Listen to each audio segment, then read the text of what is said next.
Bom, eu gostaria de dizer para vocês que esse convite do Jorge, ele vem porque eu acompanho muito o trabalho dele como secretária de Fazenda. O trabalho que Alagoas vem desempenhando ao longo desses 8 anos tem sido referência no país.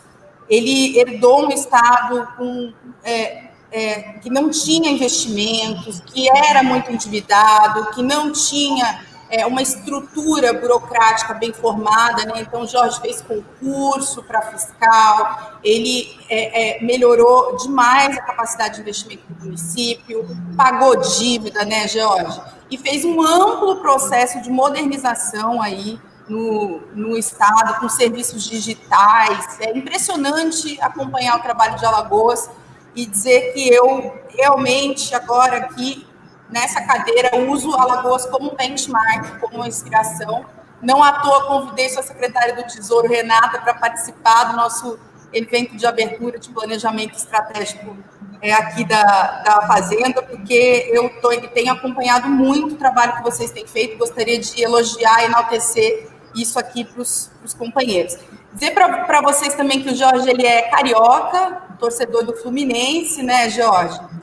E que ele vem de uma equipe aqui do Rio, uma equipe que trabalha nessa área de gestão fiscal, que inclusive já tem companheiros que trabalharam com ele, que já passaram aqui pela Secretaria de Fazenda, tanto o secretário Pablo Vilarim, como o Gomides, que também foi o nosso subsecretário. Então, a gente aí tem uma boa safra de técnicos que têm contribuído para que os entes subnacionais desenvolvam essa área de gestão fiscal. Então, gostaria de ressaltar os excelentes resultados que esse grupo afinado aí de técnicos tem conseguido, né, nos entes que tem trabalhado.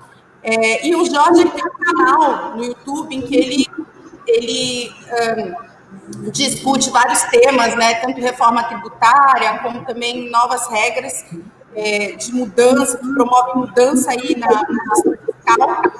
Eu tive acesso, então, a uma palestra sobre a emenda constitucional 109, os meus técnicos também assistiram a palestra, e aí pensei, olha, a gente precisa levar isso para Niterói, a gente precisa trazer os técnicos para discutirem, se debruçarem sobre essas novas regras.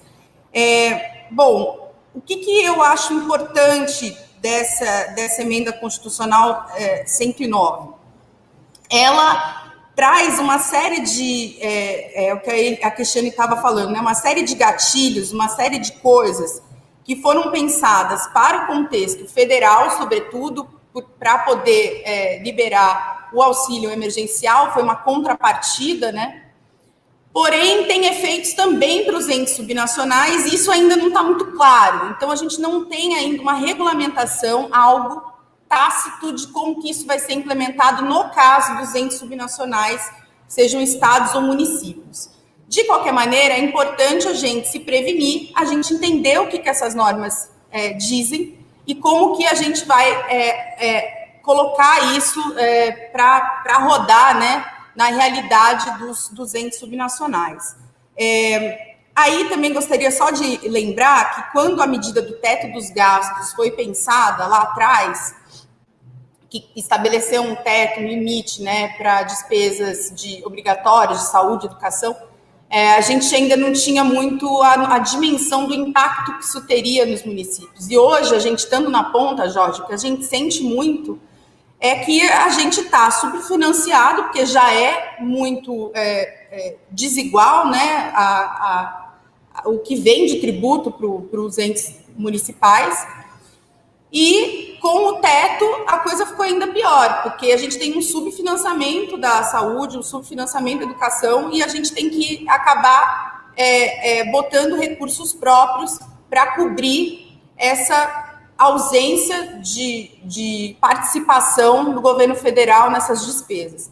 Então, eu, ao mesmo tempo que eu acho salutar algumas medidas que a emenda constitucional coloca, como, por exemplo, a renegociação de precatórios, né, ou a questão também de utilizar os restos de fundos do legislativo para recompor o caixa, acho que tem algumas coisas muito interessantes que precisavam de alguma regulamentação. Mas eu me preocupo um pouco com esses limites e esses gatilhos que tratam de despesa com pessoal, ou, enfim, esse limite dos 95% em cima da receita corrente líquida. Eu acho que tem coisas aí que, de repente, para o universo de um município, não sejam medidas efetivas, né? Então, eu me preocupo um pouco com isso. Também gostaria de dizer que o que me causa preocupação, toda medida que é nova, né, que ainda não passou por um processo de prestação de contas nos tribunais, enseja muitas dúvidas, né? E aí a gente, sempre quando a gestora está aqui fazendo a coisa acontecer, tem medo de, eventualmente, alguma coisa passar e lá na frente a gente pagar o pato por não ter clareza sobre algum dispositivo, alguma norma. Então, essas são as minhas preocupações. Eu trago aqui para você, para ajudar a iluminar o debate, a discussão, e esse evento ele tem uma segunda parte que para mim é valiosa, que é quando os técnicos das nossas secretarias vão trazer perguntas e reflexões que a gente tem tido aqui para você ajudar a debater e a refletir em cima. Então, realmente esse o clima, acho que é um bate-papo, te aproveitar e agradecer imensamente, parabenizar pelo trabalho. Tá bom? Obrigada. Marília, obrigado, Michel, Heitor, Cristiane, Ellen. É uma satisfação estar podendo participar desse evento com vocês. E a cidade tão querida para mim, Niterói, é a cidade que eu acho uma das cidades mais bonitas do Brasil, cidade de uma qualidade de vida exemplar, bairros bem bacanas de se morar, tem vários amigos na cidade, e é uma cidade que frequentemente eu passo por ela para ir para minha casa de praia lá em Saquarema. Então eu uso o caminho aí pela Maria Paula para ir para lá para cortar o engarrafamento de vez em quando. Mas eu acho que esse tema é um tema muito importante vocês colocarem para debate.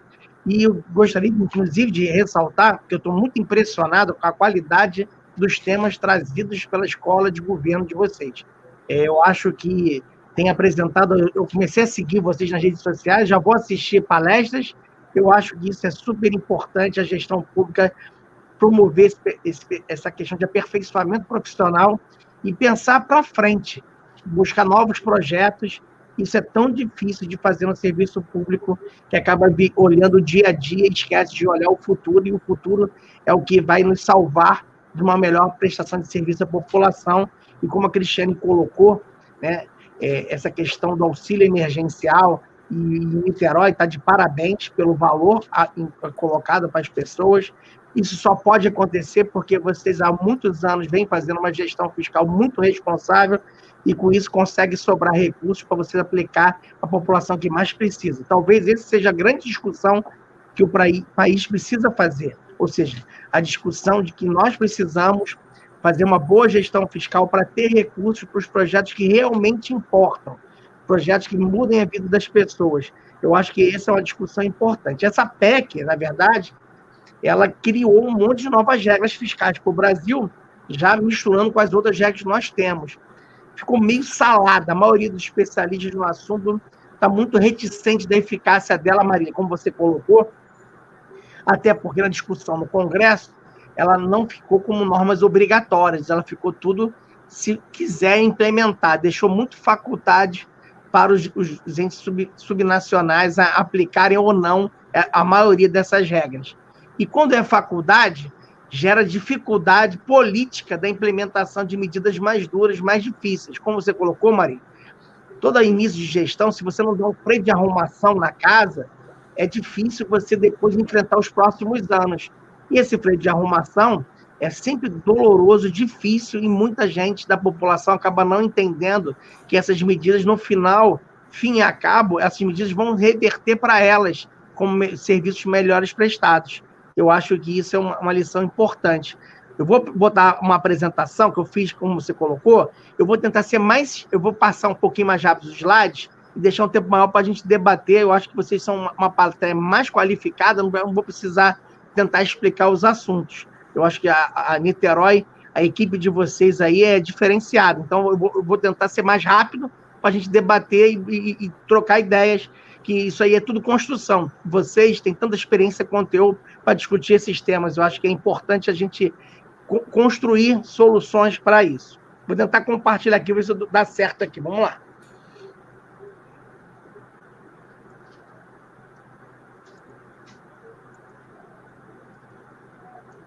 Tá passando? Tá com a tela? Tá sim, Jorge. Tá sim. Então tá bom, vamos lá. Então, aí, essa emenda constitucional, a 109, ela na verdade, era a fusão de 3 projetos de emenda constitucional que o governo colocou no Congresso no início do governo. Era o tal do Plano Mais Brasil, o Plano de Mudança Federativa, a PEC emergencial, e vinha num cenário de mudanças legislativas na área fiscal que tentava criar mecanismos de controle, né, e mecanismos de trajetória fiscal sustentável. O Brasil estava vindo num momento diferenciado na área fiscal, com um risco muito grande, e o governo precisava, naquele momento, criar uma expectativa de uma trajetória fiscal melhor para o país. No Congresso, essa coisa não andou direito. No final, um fator primordial, como a Cristiane colocou, foi a questão de a gente aprovar o auxílio emergencial. E aí, a partir desse novo auxílio emergencial, foi possível colocar como contrapartida do governo federal para o mercado financeiro ter a impressão que o governo está fazendo uma trajetória bastante interessante e de mudança do patamar fiscal, mesmo dando um novo auxílio, novo período de endividamento do Tesouro Nacional. E, para isso, o que ele usou? Alguns mecanismos que a gente vai abordar mais para frente, e o principal mecanismo dele é a redução dos benefícios tributários, né? Numa trajetória de 10 anos, uma redução até 2% do PIB. E aí tem um impacto direto em estados e municípios, Marília. Direto, porque ao reduzir os benefícios fiscais, claro que eles preservaram alguns benefícios, como a Zona Franca de Manaus e outros, mas ele está obrigando a PEC, a União, a implementar essas medidas. Com isso, você cria uma trajetória de endividamento do Brasil que joga a dívida atual de quase 90% do PIB, jogaria para 78% do PIB em 10 anos, implementando essas medidas de redução de benefícios tributários. E a redução de benefícios tributários vai ter impacto direto no FPE e no FPM. Alguns estados vão ter, municípios vão ter um impacto, um ganho de arrecadação, porque na base, ao fim e a cabo, essas medidas são todas em imposto de renda, na sua maioria, né? Imposto de renda pessoa jurídica, na maioria são e IPI. Então, com isso, a proporcionalidade de arrecadação crescer é bem significativa. Ninguém conseguiu ter uma conta ainda, porque o governo ainda não deu a agenda de benefícios que ele vai tirar a cada ano, mas isso deve ser apresentado ainda esse ano. Bom, então a lei, essa PEC, ela envolve mecanismos de ajuste fiscal dos entes, e aí a gente chama de gatilhos isso.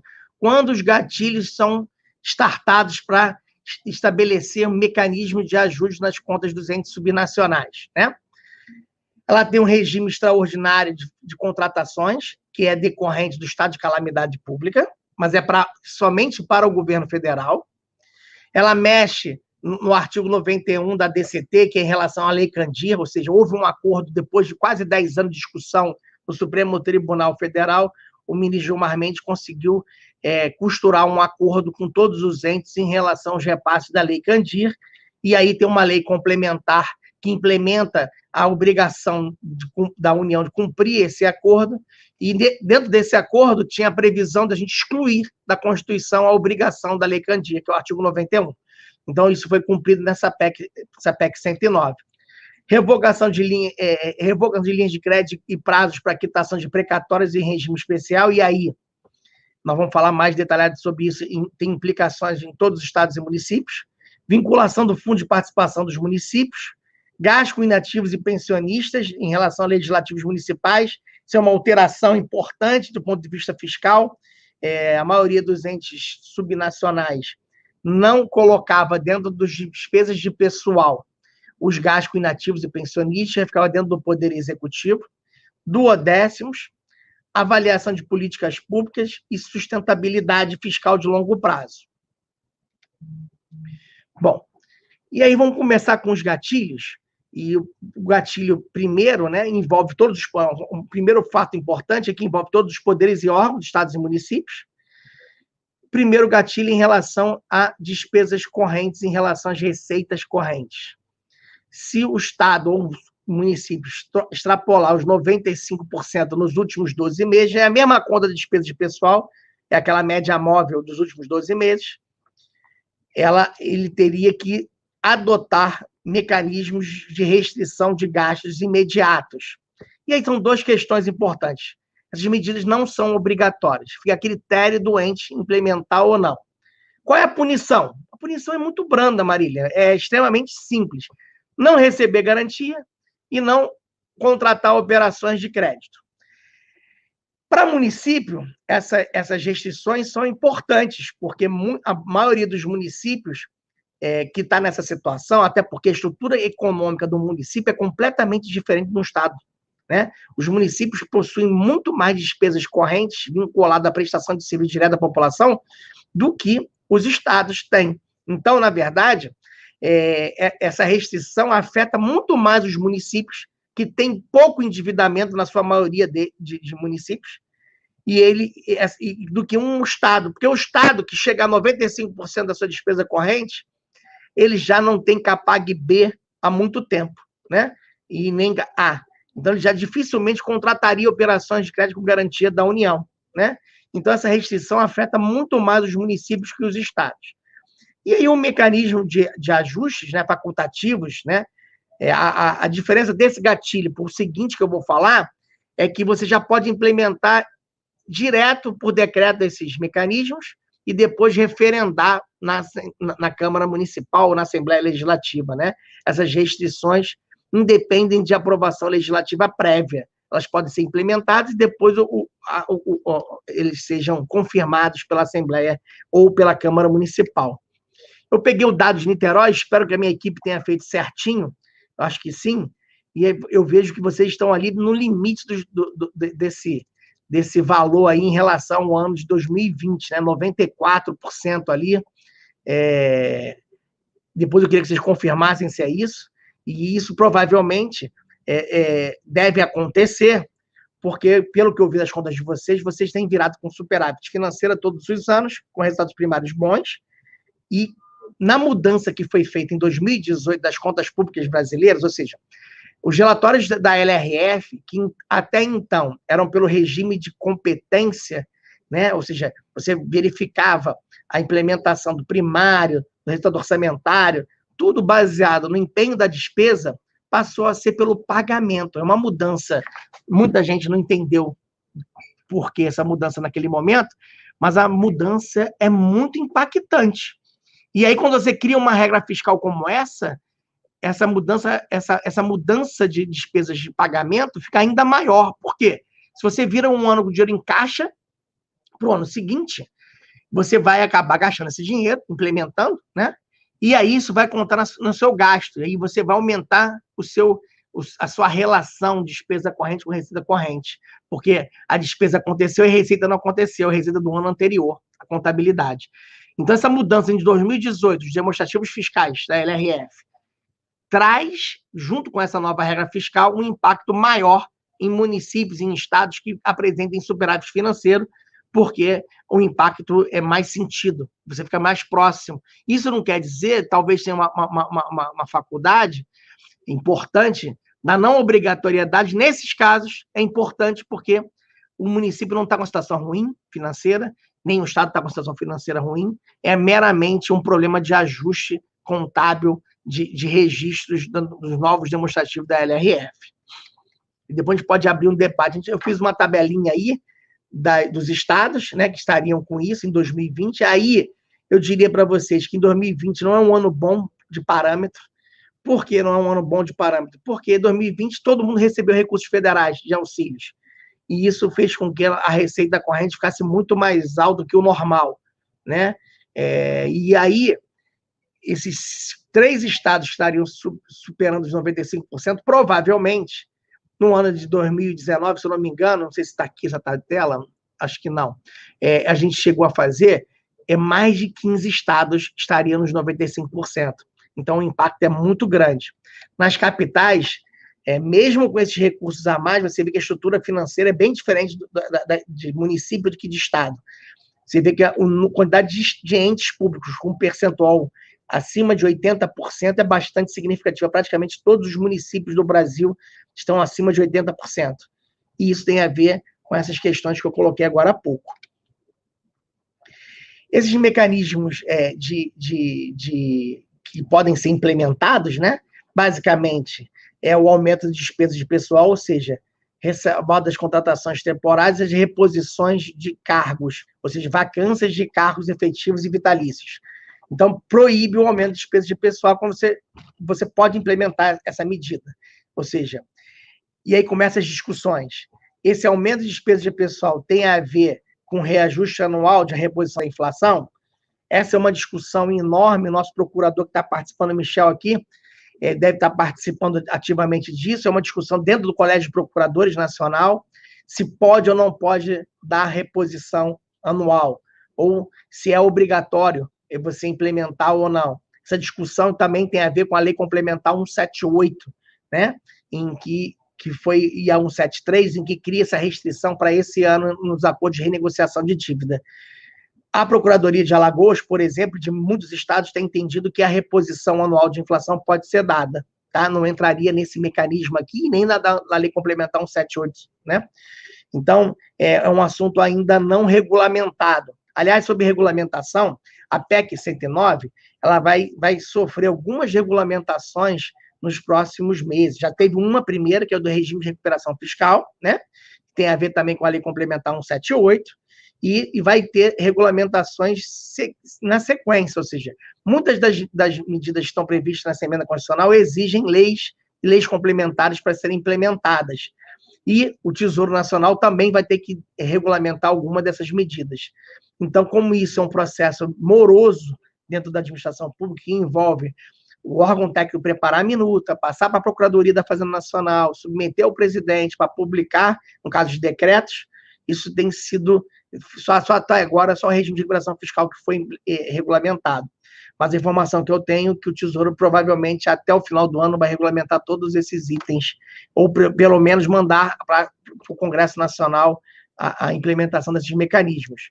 Então, além da questão do reajuste e mudanças, não poder dar nenhum tipo de subsídio, subvenção, incentivos de natureza tributária, a suspensão desses incentivos novos de natureza tributária, são mecanismos que talvez não resolvam o problema dos 95% ou dos 85% do gatilho no primeiro momento. E como a Marília colocou, essas medidas levam tempo para ter eficácia. Não é 1 ano, 2, que você não fica sem dar aumento, que você muda a trajetória. Você precisa fazer isso, mais mudanças qualitativas, mais mudanças de políticas públicas para você ver essa trajetória acontecer. Aqui em Alagoas, por exemplo, quando a gente entrou, a despesa de pessoal era 49%, e hoje é menos que 40% da receita corrente líquida. E isso foi ao fim de 7 anos, com 3 reformas de previdência, com diversas auditorias de folha. Isso foi com alguns anos sem poder dar aumento de reposição inflacionária e sem fazer concursos públicos durante um bom tempo. E isso aí você conseguiu ajustar. Então, esses mecanismos não resolvem no curto prazo, na minha visão. O gatilho dos 85%, a diferença dos 90 para os 95 para os 85, é que aqui você vai ter que os atos tem que ser ato do Poder Executivo e você tem que fazer a aprovação na Assembleia Legislativa em regime de urgência. A mudança básica é que aqui tem que ter aprovação prévia da Assembleia Legislativa, né? E se a Assembleia Legislativa rejeitar, né? Ou se não apreciar, aí tem umas hipóteses de perda de eficácia das medidas, o que é bastante ruim. Às vezes a discussão política não deixa ser possível a implementação de medidas de ajuste fiscal, dependendo do ano, se é ano eleitoral, se não é, isso a gente já conhece bastante como é que funciona isso.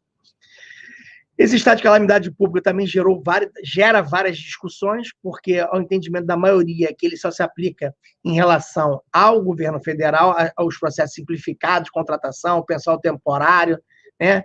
Ele afasta vários requisitos da lei em relação à renúncia de receita, ou seja, essa medida é muito interessante, que ele tira todos aqueles dispositivos da LRF que exige que você faça medidas compensatórias para renunciar à receita. Então, nesse caso, o Congresso decretou calamidade pública, o governo federal pode abrir mão de receita sem indicar medidas compensatórias. Por exemplo, a diferença. O ano passado, a gente teve que fazer várias medidas no Simples Nacional, abrir mão de multa, mudar parcelamentos tributários. Só que eu tive que fazer medidas compensatórias, porque o artigo 15, 16 e 17 da LRF me exige que eu tenho que ter compensação da abertura de mão de receitas. E isso não acontece nessa regra nova que foi criada para o governo federal, que ele pode abrir mão de receitas tributárias durante uma crise como essa, né? Também não vai precisar cumprir a regra de ouro, né? e outros mecanismos. Só que isso tudo, o decreto valeu até dezembro do ano passado. Esse ano, o governo federal e o Congresso não aprovou essa nova extensão do estado de calamidade pública. E, com isso, o governo federal está impedido de fazer esses mecanismos e os estados e municípios não têm essas regras de exceção para eles. O estado de calamidade pública, lei complementar, pode definir outras suspensões e dispensas de afastamento, é aquilo que eu falei. A emenda constitucional exige algumas outras medidas de implementação, ou seja, uma lei complementar que provavelmente vai incluir medidas novas, né, nesses dispositivos previstos na emenda constitucional, ou seja, o que a gente tem conversado com o Tesouro, e me parece isso que eles vão fazer, é aumentar o leque de opções para o gestor público poder fazer, né, mexidas na gestão fiscal, além daquelas previstas na emenda constitucional 109. Então, provavelmente, o governo federal vai encaminhar uma lei complementar para fazer essas medidas adicionais, que a emenda constitucional permite isso. Mas ainda não temos esse projeto ainda. O que não pode é aumentar a remuneração, estruturar a carreira, concurso, auxílio, bônus e reajustar diversos tipos de benefícios em relação às despesas de custeio doentes. Então, na prática, as medidas não são fortes, implementadas atualmente na emenda constitucional. Provavelmente, a lei complementar vai abrir novas hipóteses que estavam previstas originalmente no projeto do Plano Mansueto e que, infelizmente, na lei complementar 178, isso acabou não se colocando, né? O estado de calamidade de âmbito nacional, já falei um pouquinho sobre isso. Congelar, nesse momento que decreta, foi congelado todos os fundos regionais de fomento, fundo do Nordeste, do Centro-Oeste, do Norte, e essas regras flexíveis de gestão à calamidade pública. Vou acelerar um pouquinho, já falei um pouquinho da Lei Candir, qual foi a situação. Esse ponto é importante, é a questão dos precatórios, né? Muitos entes públicos, eu vou dar o exemplo de alguns, como São Paulo é um caso mais emblemático, não teriam condições de cumprir a data de 2024. Após várias alterações da emenda constitucional 62, né, essa nova mudança agora, ela mexe em dois dispositivos. Acaba com a obrigação da União de fazer empréstimos, né? Ou seja, a União era, na última mudança constitucional, a União foi obrigada a criar uma linha de crédito para os estados e municípios contratarem essa operação para quitar os precatórios. A União nunca implementou essa linha de crédito, ela nunca quis implementar. Então, ela conseguiu, nessa mudança, tirar essa obrigatoriedade. Em compensação, ela ampliou em mais 5 anos esse prazo. E aí, nesse prazo de mais 5 anos, o fluxo de pagamento vai ser renegociado caso a caso com o Tribunal de Justiça. Ou seja, você vai ter que apresentar um novo plano de pagamento e aí você vai negociar caso a caso. E aí é um risco, né? Como a emenda não está regulamentada, e o CNJ, nas outras emendas constitucionais, sempre edita medidas, inclusive, que não mudava fluxo do pagamento no passado. Então, provavelmente, o CNJ vai tentar dar alguma regulamentada de como poderá ser feito esse novo plano de quitação desses precatórios. É um outro assunto que vai merecer uma atenção especial. De qualquer maneira, a emenda constitucional cria a possibilidade de um alívio nesse fluxo de pagamento. A gente aqui em Alagoas saiu do regime especial desde 2018 e a partir de 2019 a gente está no regime normal, ou seja, o que entra de precatório no ano tem que pagar no ano seguinte. A gente criou um mecanismo de Câmara de Conciliação dentro da Procuradoria, Michel, que tem sido um grande sucesso. A gente tem feito vários acordos para evitar que vire precatórios.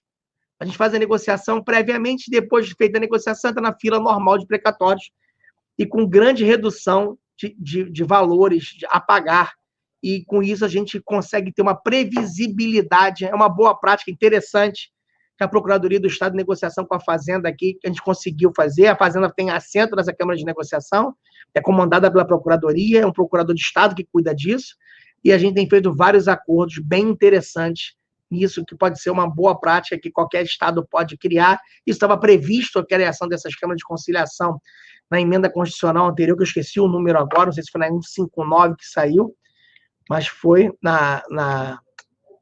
acho que foi 159. Bom, outra questão que foi mexida, né? A nova redação do parágrafo 4º do 167 permite a vinculação de decêndios de julho e dezembro do Fundo de Participação para pagamento de débitos com a União e para prestar garantia e contra-garantia, uma medida importante da segurança jurídica, evita problemas e dá mais tranquilidade para o governo federal de prestar garantias para os municípios, que vira e mexe havia discussões jurídicas em relação a isso.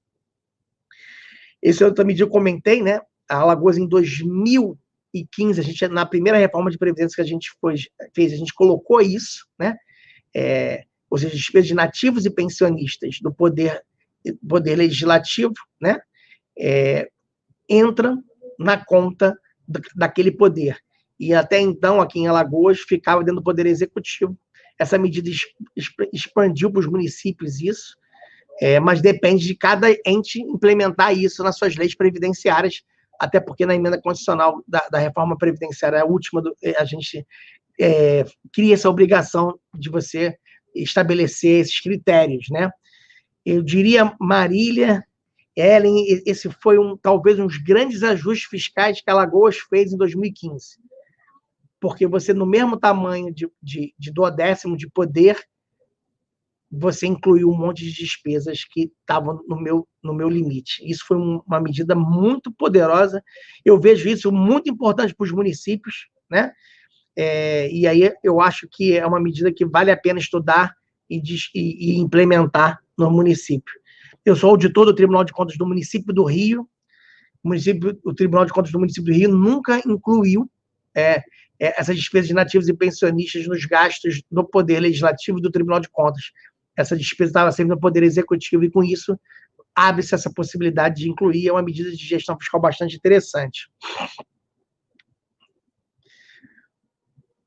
Uma outra questão importante, isso é uma discussão jurídica antiga, alguns estados criaram fundos financeiros para poderes, né? Ou seja, o superávit financeiro de um ano virava fonte de receita para um fundo do poder.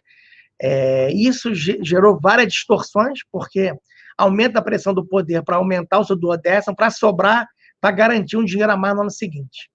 E aí ele cria um mecanismo, né, que o duodécimo tem que ser devolvido, não pode ir mais para o fundo financeiro, e mais do que isso, ele cria um mecanismo de devolução em até 2 anos dos saldos financeiros dos fundos públicos, inclusive esses dos poderes, para abater dívida. Então, é uma medida de ajuste bastante interessante. Eu não sei se Niterói poderia se aproveitar disso. Aqui em Alagoas, a gente, desde 2015, a gente implementou que não há essa sobra, não há esse fundo, a gente fez um acordo com os poderes. Então, essa medida, para mim, não alterou nada. Mas, para muitos estados e municípios, essa medida tem um impacto financeiro e fiscal muito relevante. É um ponto de atenção bacana, e eu acho que se der para implementar o quanto antes, vale a pena, se abate endividamento e evita um aumento descontrolado de duodécimos. Aqui em Maceió, na prefeitura de Maceió, está havendo uma grande discussão no orçamento do ano passado, que até agora não foi aprovado, e um dos motivos é essa confusão aí, esses saldos financeiros. Um outro ponto que essa emenda constitucional traz, né, é a avaliação de políticas públicas, né? É uma coisa bastante interessante e que vai precisar de uma lei complementar, provavelmente, que altere a LRF, que isso talvez seja uma grande mudança na gestão pública, que é você poder reavaliar um programa, um projeto, se ele é eficiente ou eficaz.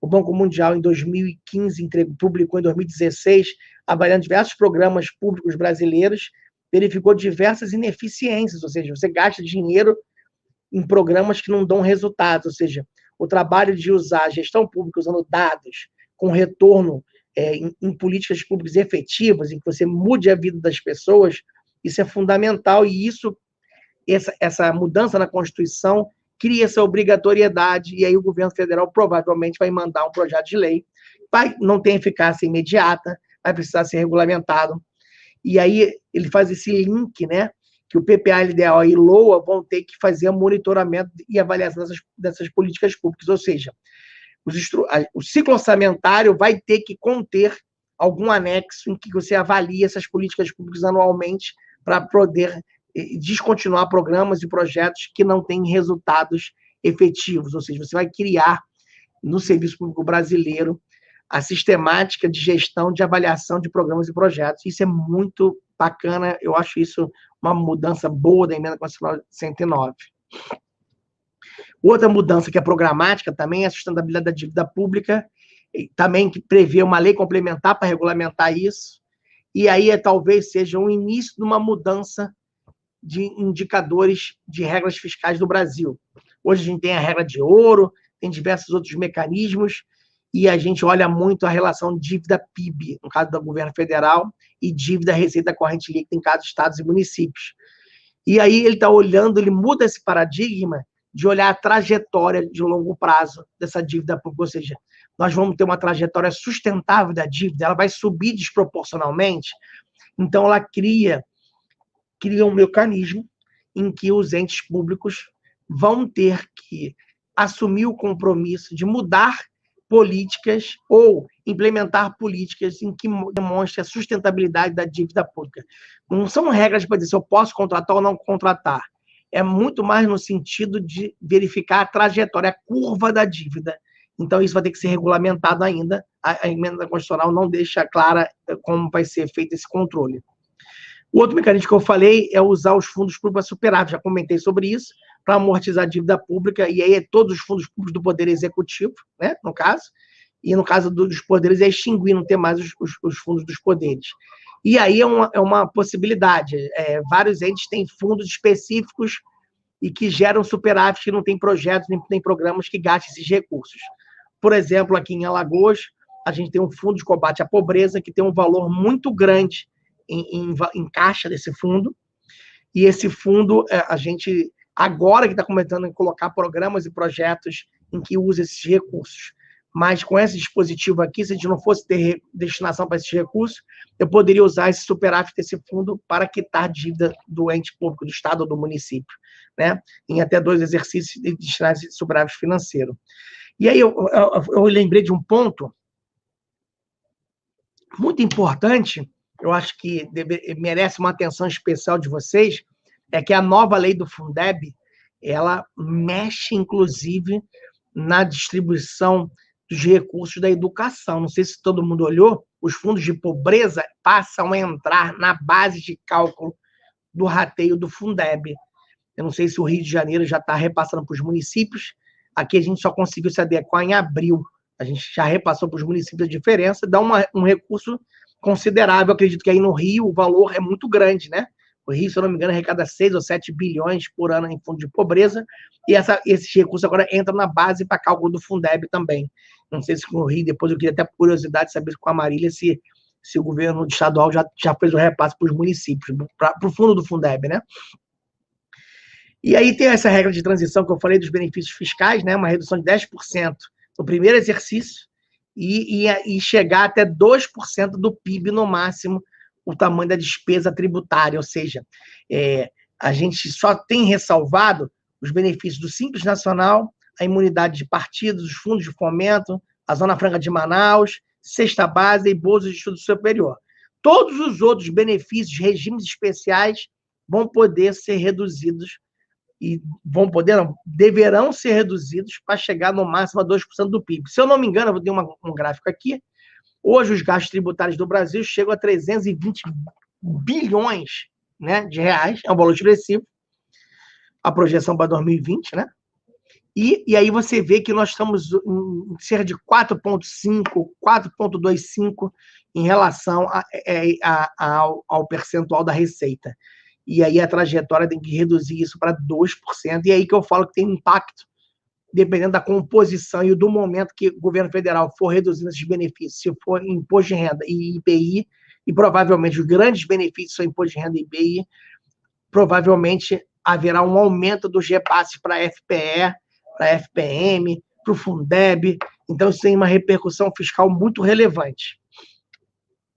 E aí, um pouquinho dessa composição desses gastos tributários, e aí você vê claramente que o maior valor, né, é aqui, ó, é o CONFINS, né, CONFINS, que aí não tem contribuição para os estados, mas o imposto de renda da pessoa física é 4% dessa arrecadação, e aí você tem um gasto tributário, ó, de 19%, ó, é 1%, é muito grande, é um dos maiores benefícios. Então, provavelmente, isso aí vai converter em mais repasse para os estados e municípios.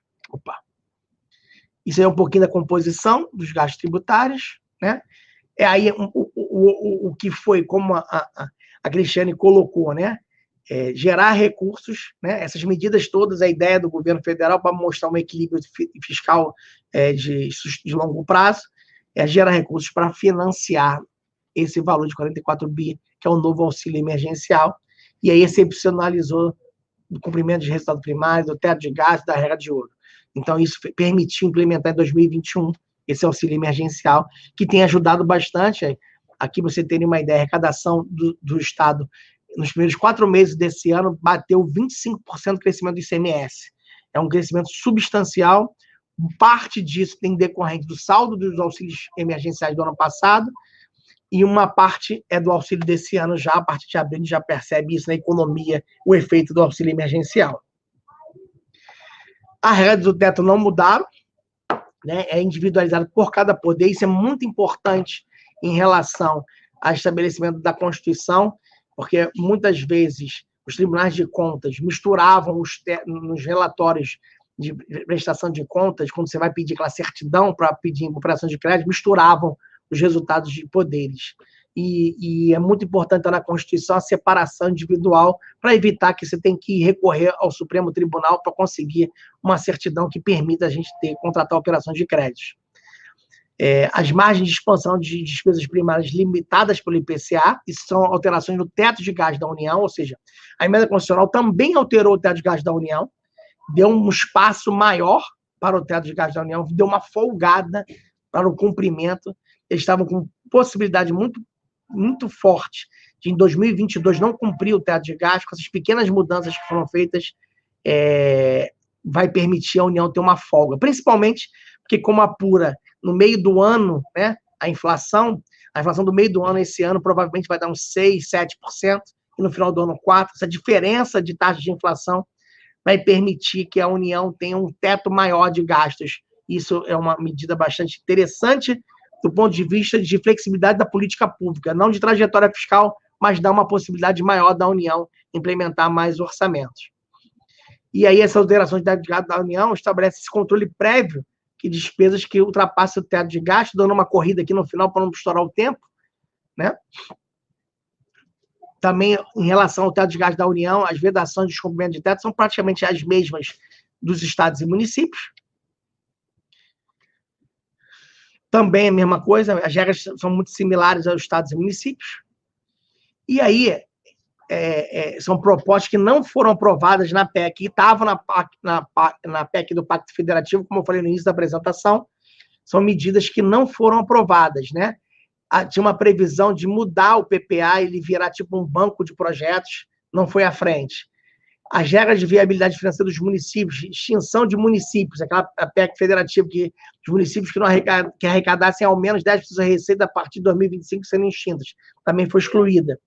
A criação do Conselho Fiscal da República, esse assunto está desde a LRF, tentaram mudar na PEC federativa, não avança, e esse assunto, pelo que eu vi de vocês, Niterói já tem um conselho de gestão fiscal, acho super bacana isso, eles conseguirem ter implementado isso, o Brasil até hoje não conseguiu implementar. Federação de Operações de Crédito tem entes com garantia da União a fim de socorros fiscais, ou seja, a ideia ali era proibir a União de renegociar a dívida. Isso seria interessante, porque nos últimos 40 anos, eu acho que teve pelo menos umas 8 renegociações de dívidas entre estados e de municípios. Provavelmente umas 8 renegociações. Se eu olhar mais para trás, o Brasil tem uma história de renegociação, e isso, quando renegocia, você tira a responsabilidade fiscal do ente, e aí o gestor, o mau gestor, ele fica assim, aguardando, vai ter uma renegociação em algum momento. Essa medida seria interessante, que evitaria a União de fazer qualquer socorro ao município. Estaria na Constituição, e você não poderia fazer nenhum tipo de medida legal, senão uma nova PEC para fazer um acordo de renegociação de dívida. Isso também foi retirado, isso é uma medida que seria estruturante para o país, mas a gente, infelizmente, não está aí. Agradecer aí vocês, tem o meu contato, a Marília, estou à disposição aí para a gente poder conversar um pouquinho, tirar dúvidas, bater um papo. Nós que agradecemos a presença do senhor aqui, secretário. Agradeço também, porque o senhor falou, realmente em Niterói tem uma equipe diferenciada, né? O senhor falou que ia passar rápido, mas cada detalhe que o senhor colocou aqui nessa apresentação deve ter gerado algum insight aí para as áreas. Eu mesmo já tinha assistido a live anterior da Emenda Constitucional 109, já tinha feito algumas anotações, né? E acho que essa é uma conversa inicial, né? Acho que ela haverá desdobramentos ainda, porque reiteradas vezes na sua apresentação o senhor coloca que precisará de regulamentação, né? E isso a gente vai invariavelmente ter que aguardar essa regulamentação, né? E agora então vou passar as dúvidas aos técnicos, para a gente bater um papo aí, para cada área trazer sua dúvida, mas já vou começar colocando a minha, né? Que vai muito ao encontro do que a secretária Marília e a controladora Cristiana Mara estavam dizendo. Aqui, esse aqui é meu 3º ano de Niterói, né? Uma orientação de governo, a saúde fiscal sempre foi uma preocupação, né? Sempre foi um ponto de atenção desse governo, né? A gente, como o senhor mesmo falou no início, a gente vem fazendo sucessivos superávites, nós temos uma dívida consolidada líquida negativa, né? Temos uma política aqui que eu vou pedir um espaço para fazer uma propaganda, que eu sou gestor dela, nós temos a poupança dos royalties, que foi a viabilizadora de grande parte dos auxílios que nós concedemos aqui. Niterói tem o mesmo patamar de auxílio desde o início da pandemia até hoje, né? E esses auxílios estão prorrogados até julho.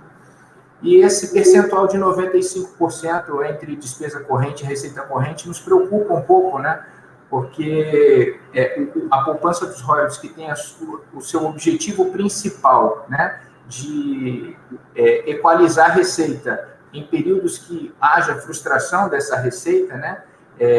Como é que a gente internalizaria esse superávit, né, nesses períodos, né? Então, o senhor trouxe aí os 94%, ano passado nós tivemos uns 600 milhões aproximadamente de gastos com Covid, grande parte desses gastos com Covid também foram incluídos por meio de superávit, né? Então, a gente tem esse modus operandi bem estabelecido aqui no município, e esses 95 eu acho que seria um limitador para a gente, né?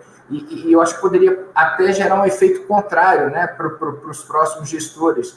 Se eu não posso incluir o superávit mesmo no ano seguinte, né, para que eu vou fazer o superávit? Então, pode haver uma disfunção, isso não estou, né? E as perguntas estão um pouco relacionadas. A primeira dúvida que surgiu aqui para nós, que estamos na ponta, na gestão pública municipal, é essa palavra que a Emenda Constitucional trouxe, né, de faculdade, e se existe uma expectativa de que essa faculdade possa virar obrigação, né? Porque a gente pensa, poxa, uma emenda constitucional que exige um quórum qualificado, né, vai trazer no texto, né, que é facultado as medidas compensatórias. Então, para mim, pessoalmente, ficou assim um pouco sem sentido. Então, eu gostaria que o senhor tocasse nesses pontos aí que eu trouxe para o nosso debate. Então, Heitor, esses 2 pontos que eu trouxe são muito importantes. O superávit financeiro, e aí Niterói é um exemplo disso, o Espírito Santo também tem um fundo, tipo um fundo soberano, e o de vocês é parecido ao conceito, você acumula em momentos de bonança para aplicar em momentos que você está com a receita menor, ou aplicar de uma forma, em algum tipo de programa. Na regra fiscal colocada pela emenda, em tese, o superávit deveria ser aplicado em receita, em despesas de capital, que aí não entraria nessa conta, né? Ou seja, eu tive um superávit financeiro, esse gasto eu não vou jogar para despesa corrente. Mas o gestor público e a prefeitura, a estrutura econômica dela, fiscal dela, é completamente diferente de um Estado. Ela está ali na ponta com a população. Então, muito provavelmente, ela, em algumas cidades já mais estabelecidas, mais estruturadas, ela não tem muitos investimentos estruturantes. Ela vai procurar fazer políticas públicas de melhorar a vida das pessoas diretamente, como vocês fizeram o auxílio. E aí a faculdade ajuda vocês, porque, na verdade, como não é obrigatório na Constituição, mesmo que a lei complementar venha implementar, ela não vai poder obrigar vocês, desde que você consiga estruturar e justificar, na minha visão, isso. O problema de como está solto ainda, você pode ter um Tribunal de Contas, um Ministério Público Estadual, dar interpretação de uma ação de improbidade do gestor público por não estar seguindo a orientação da Constituição Federal. Isso é um risco que o gestor corre. E aí que é a minha sugestão. Isso não vai acontecer só com vocês, vai acontecer daqui a uns 5, 6, 7 anos, nos entes públicos que têm a previdência capitalizada. Porque vai acontecer o mesmo problema. Como os demonstrativos fiscais nossos misturam estoque com corrente, ou seja, e de uma maneira favorece o ente que faz estoque de recursos, no caso de uma previdência, no caso de um fundo soberano, ele prejudica as possibilidades que a pessoa tem de aplicar os recursos. Esse assunto, a regulamentação que o governo federal vai ter que colocar, vai ter que prever isso. Hoje, um dos grandes problemas dos demonstrativos fiscais brasileiros é que ele mistura as contas previdenciárias, a sua conta, por exemplo, de fundo soberano também mistura. Talvez tivesse os demonstrativos fiscais brasileiros mudar isso. O Tesouro tem um mecanismo, não sei se os municípios têm voz, eu acho que tem voz lá também, que são grupos técnicos de discussão contábil. A Gildenora, você deve conhecer ela, é a contadora-geral da União, ela promove reuniões a cada bimestre para discutir esses temas. Eu acho que os municípios deveriam colocar isso, porque na regulamentação talvez tenha algum gatilho que preserve e mitigue o risco de improbidade do ente público, né? Eu acho que é um risco que nós estamos colocados aí pela emenda 109. E a outra pergunta que você colocou mesmo, qual foi? A da faculdade, né? Que realmente você falou que era a faculdade, né? Então, inicialmente, eu participei das discussões no Congresso, ela não era faculdade, era obrigatória. No final, mudou-se isso para a faculdade, porque a discussão foi muito rápida, não teve maturidade suficiente para discutir esse tema. De um lado, isso ajuda vocês, porque, como é faculdade, você não é obrigado legalmente a implementar, até por suas características pessoais. De outro, para o gestor que está quebrado, que precisa implementar, ele cria uma grande dificuldade política, porque, como ele não é obrigado, ele não precisa fazer. Ele pode tomar outras medidas. E sempre vai ter aquela decisão assim, eu posso mexer em outro lugar, reduzir uma despesa de corrente, eu não preciso mexer em despesa de pessoal. Isso é um problema. Assim, nos estudos que eu já fiz, o maior problema de ente público é a despesa de pessoal, não tem jeito, porque ela impacta por ser obrigatória, ela impacta porque a trajetória gera passivos futuros atuariais previdenciários. Então, você não tem, na estrutura jurídica, em que você tem um regime jurídico único, em que você não tem a possibilidade de ter separação, né? Separação em relação à previdência. Isso gera grandes problemas de futuro. Então, pessoal, é claro que vai ser um fator de ponderação muito importante para você fazer uma redução da sua trajetória de exposição de endividamento público ou de comprometimento da margem financeira que você vai ter no futuro. Por exemplo, o Banco Mundial, o BID, eles estudam uma coisa chamada MTF, que é uma programação de médio prazo, ou seja, você faz estimativas de impacto fiscal através de choques econômicos e você verifica essas questões atuariais também. Hoje, no nosso balanço fiscal, não entra o passivo atuarial como uma dívida. Não entra. E aí você vai olhar o passivo atuarial, vai impactar no teu caixa ali na frente. Um estudo recente do IPEA apontou que antes da reforma previdenciária, a maioria dos estados, em 2025, alguns já tinham estourado, como o Rio de Janeiro estourou, mas alguns mais novos, já em 2025, 26, 27, estrangularia a sua margem fiscal para promover investimentos. Alagoas é um exemplo disso, claro. Alagoas não tinha espaço fiscal para fazer nenhum tipo de investimento, como a Maria lembrou no início da fala dela. E a trajetória de folha e de passivos futuros, e aí a gente criou um mecanismo aqui, Heitor, muito interessante. Qualquer tipo de aumento, a gente faz o impacto atuarial desse aumento. Leva para o governador, esse aumento aqui vai dar esse impacto atuarial, né? Então, você tem uma ideia, antes da última reforma, o nosso déficit previdenciário era 32 bi, caiu para 12 bi, e ele já chegou a ser 78 bi no início do governo.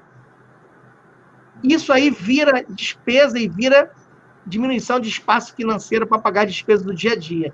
E numa prefeitura, isso pode ser muito sensível, porque você não tem tanta margem de flexibilização de gestão de receitas, né? A sua estrutura é atender a população na ponta, então é muito difícil a implementação. Não sei se eu respondi aí. Não, respondeu sim, foi bastante rico aí, obrigado pelo esclarecimento, secretário.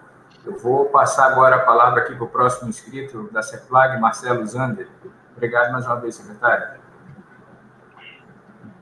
Bom dia a todos, bom dia, George. Muito obrigado aí pela apresentação, abrilhantou bastante, esclareceu bastante dúvidas e criou outras. Eu tinha uma dúvida inicialmente, quando eu tinha visto a emenda, referente à calamidade pública. Mas, pelo que eu entendi nas suas palavras, ele vai se aplicar apenas à União, porque uma preocupação nossa era justamente por ele ter acabado de vigorar, e como é que a gente faria, principalmente porque Niterói continua dando muito auxílio à população. E só complementando uma outra pergunta, já que a gente está falando em superávit, você mencionou lá a utilização dos superávites dos fundos do Executivo para pagamento de dívidas. Isso ainda vai precisar de alguma regulamentação ou a gente já poderia fazer desde agora? Também como é que ficaria a questão de alguns fundos que são constituídos essencialmente por royalties? A gente não pode pagar qualquer dívida com recurso de royalties. Não sei se você já teria alguma informação sobre isso. Olha, vou começar pela última pergunta sua. A Constituição deu a autorização para qualquer tipo de fundo, tá? Então, ela desconstruiu a vedação inicial do royalty que vocês tinham aí na legislação da lei do petróleo lá atrás, antiga, né? De você poder abater isso. Na minha visão, eu entendo, acho que o doutor Michel acho que pode aprofundar mais isso, eu acho que você vai poder usar isso para abater sua dívida sem dúvida nenhuma, porque a Constituição fala claramente, e ela não especificou a origem dos recursos. Ela falou qualquer fundo, né? Então, quando ela falou qualquer fundo, o ROD vai poder ser usado para abater dívida. Você tem que só avaliar se vale a pena fazer isso, né? Se a estrutura de financiamento de vocês, o duration das suas operações de crédito, faz sentido você tirar o mecanismo que você tem hoje de fazer política social para quitar dívida. Isso é uma discussão complexa, não é fácil discutir isso. O outro ponto que você falou do regime, esse regime extraordinário fiscal que foi criado, o regime extraordinário fiscal criado pela calamidade pública só se aplica à União. O texto é muito confuso, mas nas discussões a intenção foi dar só esse poder para a União. Então, as restrições todas que a gente tem da benefício fiscal continuam para estados e municípios. E, na prática, como o Congresso não estendeu para 2021, isso só valeu para 2020, né?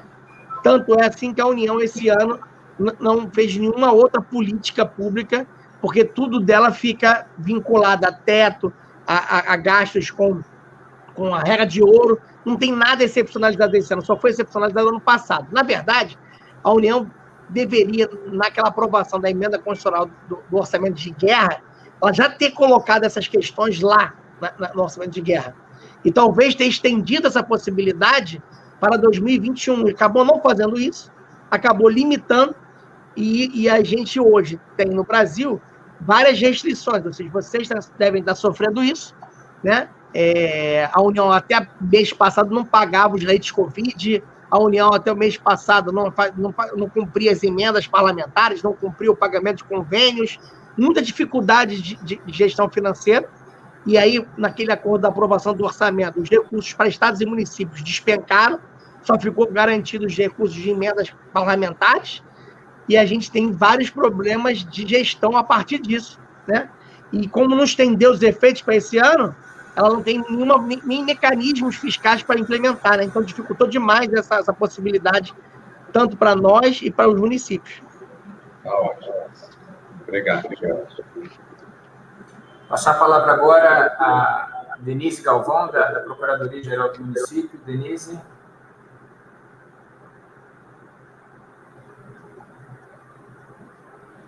Abriu o áudio. Queria parabenizar a sua exposição, foi uma verdadeira aula sobre o assunto, pegou um tema complexo, né, e que não foi tão bem concatenado, né, pelo legislador, que a emenda acabou ficando com uma redação muito solta e extensa, né, talvez matérias que pudessem ter sido regulamentadas de outra forma. E o que me chamou a atenção, né, do ponto de vista da PGM, foi a questão referente à negociação de precatórios, né. Você, nessa exposição, inclusive, mencionou que é interessante esse acordo com os credores. A gente fez isso em Niterói, em 2019 e 2020. Tivemos um ótimo aproveitamento, a gente propunha reduções para pagamento antecipado da dívida, mas ainda assim nós estamos no regime especial de pagamento e essas alterações, em especial do 101, do ADCT, você acha que poderiam ensejar a discussão acerca do plano de pagamento que já foi homologado para o Tribunal de Justiça, que a gente vai começar a pagar agora? Porque essa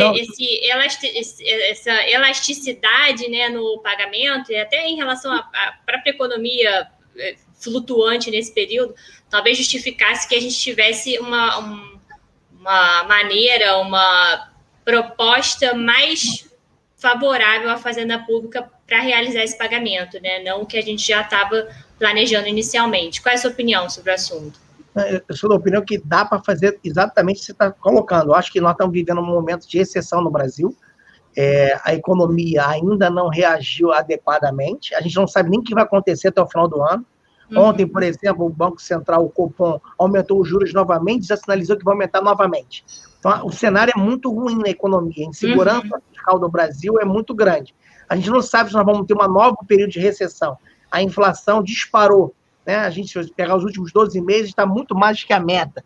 Então, num cenário desse tão catastrófico, eu vejo muita possibilidade, e eu tenho notícia que alguns colegas de Estado já estão negociando com seus tribunais de justiça. Ah, bom saber. E não é uma... É porque antes tinha que fazer um valor meio flat todo ano, percentual da receita, né? Sim. Eu acho que você pode negociar uma flutuação desse mecanismo, desde que demonstre que você vai concluir e quitar o precatório até o 2029. Eu acho que é uma coisa que dá para negociar, a emenda dá essa autorização, até porque você tinha um mecanismo de se endividar para quitar o seu precatório, você acabou com esse mecanismo. Então, verdade. Qual é o instrumento que o ente vai poder fazer agora, né? E mais do que isso, né? A gente tem alguns problemas nos últimos anos, doutora, a senhora deve conhecer, a mudança de interpretação do Supremo Tribunal Federal em relação à atualização dos precatórios, tanto de pessoal, foi toda alterada. Então, o montante de débito aumentou exponencialmente. Absurdamente. Verdade.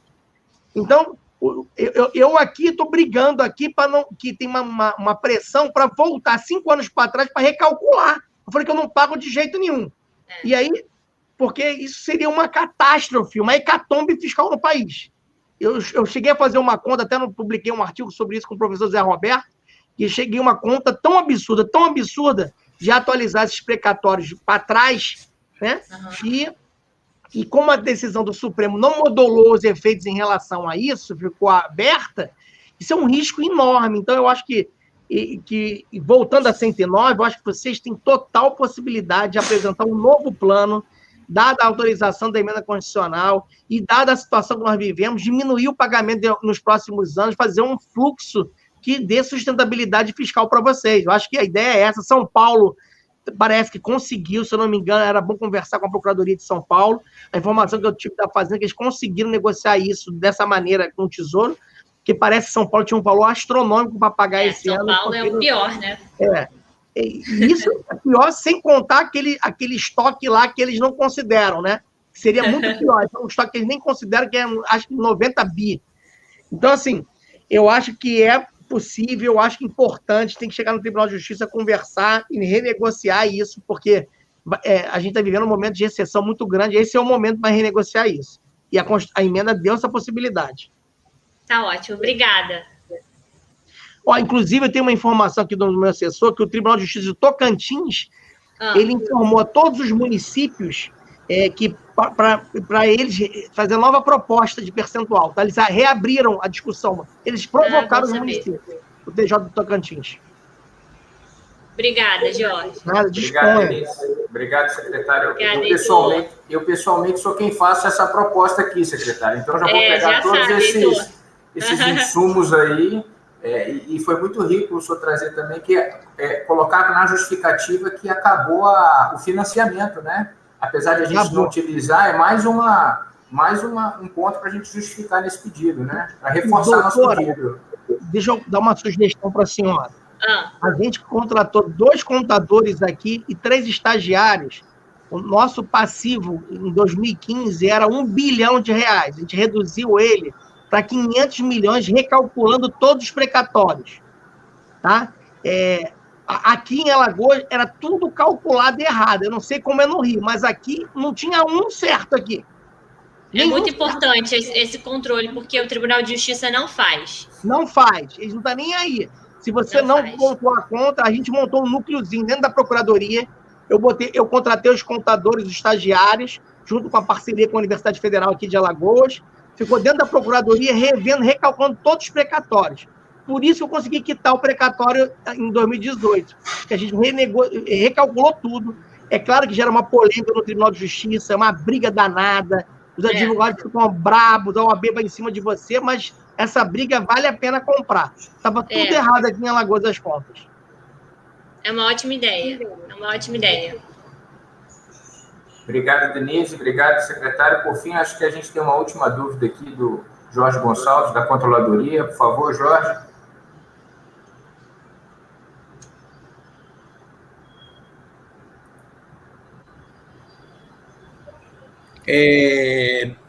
Bom dia, secretário. Primeiro, quero dar os parabéns, porque foi uma apresentação bastante esclarecedora de todas essas questões, dessas alterações que impactam sobremaneira os estados, os municípios, e realmente isso ainda vai ter muita repercussão e a gente vai ter que se debruçar e analisar bastante tudo isso. A minha questão tem a ver com o parágrafo 16, que foi incluído no artigo 65, que fala de avaliação e monitoramento de políticas públicas. Algumas questões que envolvem esse problema. Esse monitoramento deve ser feito um monitoramento depois da avaliação. Aqui em Niterói, nós temos a CEPAG e temos a CGM. No entendimento do senhor, a CEPAG deveria fazer o monitoramento e a CGM fazer a avaliação,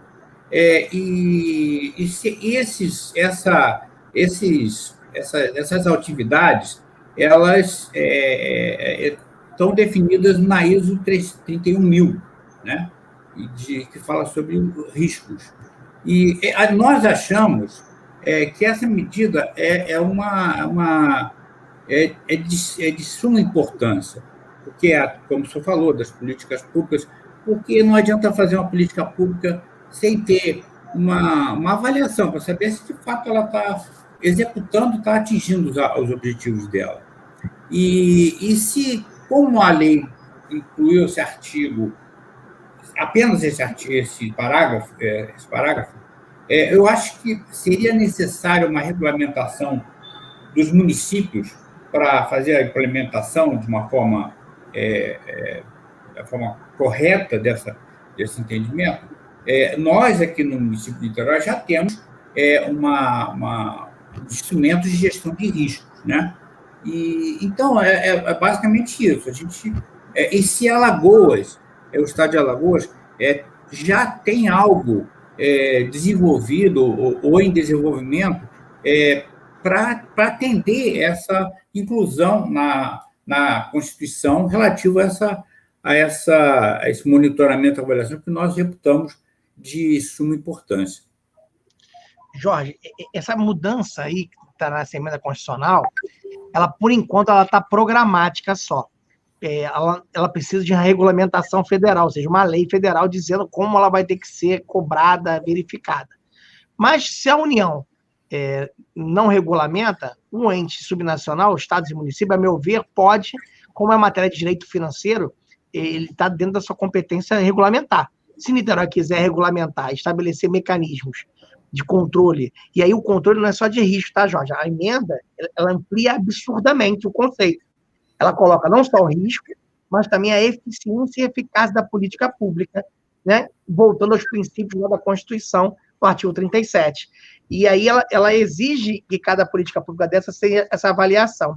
E aí, como ela coloca que tem que se mexer, e esses resultados têm que ser nos instrumentos de planejamento, PPA, LDO e LOA, a CEPLAG provavelmente vai ser o órgão que todo mundo vai adotar para fazer essas avaliações de política pública, né? E a partir disso, das avaliações da CEPLAG, os órgãos de controle interno vão ter que verificar se a avaliação da CEPLAG está devidamente correta, se é isso mesmo. Acho que é o fluxo de controle do processo de gestão pública. Mas a gente não tem essa regulamentação ainda. E apesar de ser um grande avanço, essa medida é um grande avanço, eu entendo, Jorge, que tem a ver também com um acordo lá da implantação das IPSAs no setor público. E lá, nesse acordo, tem a importância de colocar a contabilidade de custos rodando nos entes subnacionais. E aí, não sei se você viu o último decreto de CIAFs, que o governo de padrão de CIAF, em que ele exige o registro... Decreto 10.540. Exato. E o prazo era ontem. O prazo era ontem para você dizer se você cumpre ou não cumpre. E, no caso, lá tem um item que é custos, né? Botou-se ali uma primeira sementinha. O Brasil não definiu qual é o sistema de custos que nós vamos adotar no país ainda. O governo federal fez um sistema e adotou um modelo de apuração de custos. Ele só está exigindo que o sistema contábil seu tenha a verificação dos custos. E não tem como você fazer a avaliação de um programa ou não sem você conseguir implementar uma contabilidade de custos de programas e projetos. Isso vai ter que ser necessário. Não tem como nem a CEPLAG fazer essa avaliação usando planilha. Vai ter que ter um sistema contábil financeiro que consiga avaliar esses custos e aproprie corretamente os custos de cada programa e projeto. Isso talvez seja o grande desafio da administração pública. Nos programas financiados pelo BID, pelo Banco Mundial, nas linhas novas que eles abriram e já existiam, eles estão exigindo que todos os estados, e provavelmente os municípios também, coloquem a implementação de sistemas de custos. Isso é combinado com o governo federal. Então, provavelmente, nos próximos 10 anos, o Brasil vai ter um grande movimento de implementar centros de custos, avaliações de custos. E a grande dificuldade que eu coloco, Jorge, é que o Brasil não faz discussões sobre qual modelo de apropriação de custos vai usar, qual é a modelagem que nós vamos usar. Nós temos diversas modelagens. Vamos usar a modelagem do professor Nelson Machado? Nós vamos usar qual modelagem? O ano passado houve um grande evento discutindo isso, em Rio Grande do Norte, mas foi o primeiro evento que se discutiu a contabilidade de custos no setor público. Eu acho que é um tema bacana para a escola de governo de vocês se aprofundar nisso, não sei se tem interesse, mas é um tema interessante e tem a ver diretamente, na minha visão, com essa medida colocada na emenda constitucional 109. Não sei se eu respondi o que você pediu. Ok. Mas o Estado de Alagoas já tem alguma coisa em desenvolvimento? Não. Alagoas, infelizmente, a gente não conseguiu botar o meu sistema contábil aqui, já tem a previsão dos centros de custos. A gente inseriu no programa, no Profisco, e no Progestão do Banco Mundial Profisco do BID, a implementação do sistema de custos, tá? A gente fez atividades assim, esporádicas, avaliamos alguns programas para mostrar para o governador que não tinha efetividade o programa. Mas não foi uma coisa institucional, em que tinha uma organização. Foi uma iniciativa da secretária Renata, que passou o cerol, diria assim, em alguns programas, mostrando para o governador, tipo, programa de distribuição de semente, que tinha antes. Entregava semente para quem? Qual foi o aumento da produção agrícola do Estado? Quem usou as sementes? Teve apoio técnico? E aí, a partir desse corte dela, ficou 1 ano o programa parado e refizeram o programa inteiro e lançaram um novo programa.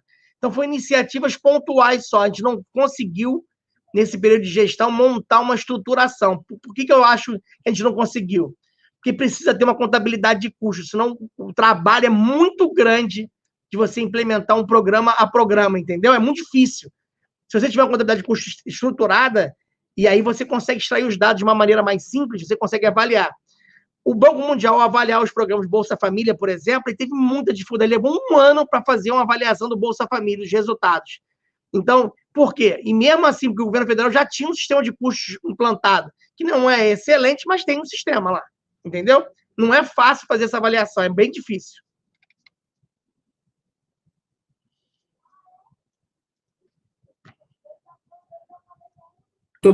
Muito obrigado pelos esclarecimentos. Obrigado. Obrigado, Jorge. Mais uma vez, secretário Jorge, muito obrigado pelos esclarecimentos. Acredito que todos tenham, né? É unanimidade que o debate foi bastante enriquecedor, um tema tão complexo, né, e tão relevante, que são os impactos aí na gestão fiscal do município, dessa emenda constitucional 109. Eu espero que essa seja só a primeira atividade dessa parceria da Fazenda com a CEPLAG, por meio da Escola de Governo. O senhor mesmo falou no início que vai ver vários vídeos lá da Escola de Governo, né? E espero que tenha mais vídeos do senhor aí nos próximos meses para a gente debater essas regulamentações, o porvir, né? Eu acho que tem bastante coisa por vir, até mesmo porque regulamentação foi a palavra, acho que mais citada nesse debate, né? Então, em nome da Prefeitura de Niterói, aqui representado pela Fazenda, CEPLAG, Procuradoria e Controladoria, eu agradeço a presença do senhor aqui nesse webinar. Muito obrigado. Obrigado, Heitor. Um grande abraço a todos. Parabéns pelo programa que vocês têm aí.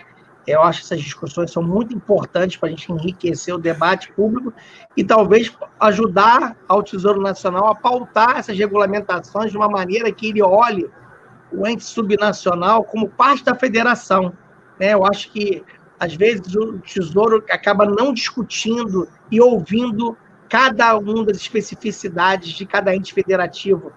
São bem diferentes. Estado e município são muito diferentes do governo federal e tem que ter respeito a essas questões federativas. Eu acho que esses debates são importantes para a gente colocar isso.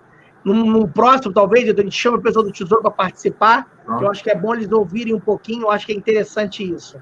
Muito obrigado aí, um grande abraço para todos, um bom resto de semana para vocês. Até logo, secretário. Muito obrigado. Obrigada, Jorge. Tchau. Tchau. Obrigado.